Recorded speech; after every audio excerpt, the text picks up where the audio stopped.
Hey everyone, so a few days ago I uploaded a video that described the politics of Japan in Gintama. For this video, I want to go over the events outside of Earth in Gintama, how the Tendoshou came to be, and why Earth was invaded.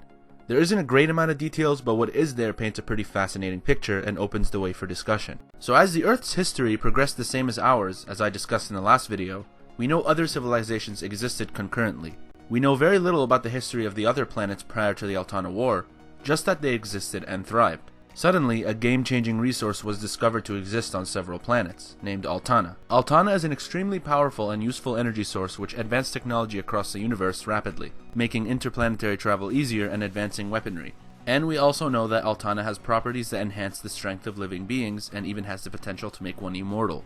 But this grace period didn't last very long, as much like the nations of our own world fighting over resources, planets and organizations eventually began to go after each other for their Altana reserves, in order to consolidate their own power and ensure their own planet's longevity. But these grand ambitions by these other planets had the opposite effect. Large-scale planetary wars swept the galaxy and many of the planets ended up devastated. We can imagine without having any of it confirmed that there was large-scale destruction of infrastructure, severely depleted populations, and quite possibly irreversible environmental effects from both Altana and weapons of war, as well as malcontent all over.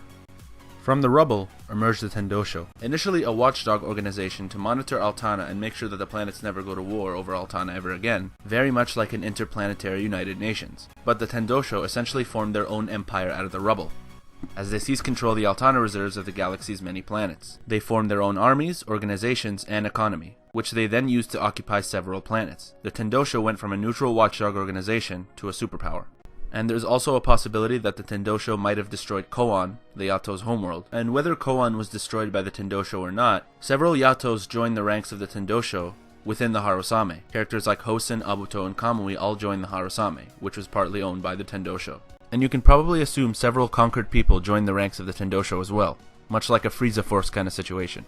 Eventually, the Tendoshou found Earth, and the place with the most Altana reserves on Earth happened to be Japan, which is the only nation in which we have extensive details as to what happened. Like I've mentioned before, I'm going to assume the Tendoshou occupied the rest of Earth, because they don't have a reason not to, as the technology of the Tendoshou would have easily outmatched any army that existed at the time.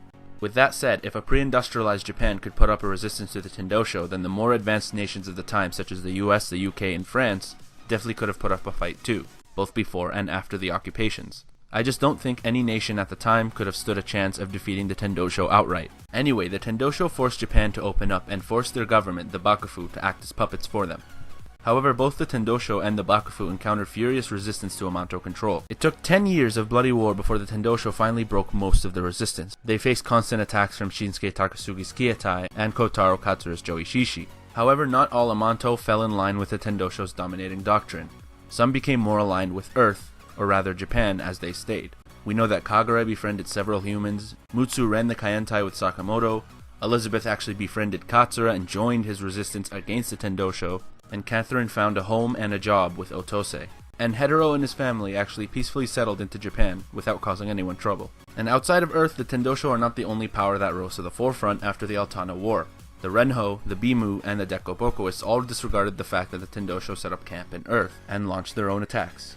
The Renho attempted to resettle into Earth by force after losing their home planet. The Bimu tried to send the Tendoshou into disarray after firing off a laser from Earth into several aligned planets, and the Dekobokoists saw the Kabuki district of Edo, Japan as a prime spot to begin converting people to their religion, which adhered to strict gender rules.